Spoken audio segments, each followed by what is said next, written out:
өлкөбүз үчүн абдан маанилүү иш жасадыңыздар да. Элибиз канча жылдан бери күтүп келат деле мынакей. Абдан сиздерге ыраазычылык билдирип коюуга уруксат этиңиздер.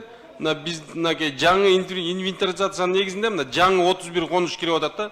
Ошонун ичине мына биздин Талас районуна караштуу Көпүрө базар Ак Коргон айылда кирди. 2023 жылы январь айында мынакей тийиштүү сиздердин адистериңиздер менен чогуу бар биргеликте ошо өлчөп ченеп иштерин жүргүздүк эле. Эл мынакей сүйүнүп атат да. Ошон үчүн элдин атынан сиздерге ыраазычылык билдирип коюуга уруксат этиңиздер. Ишиңиздер ийгиликтүү болсун. Рахмат.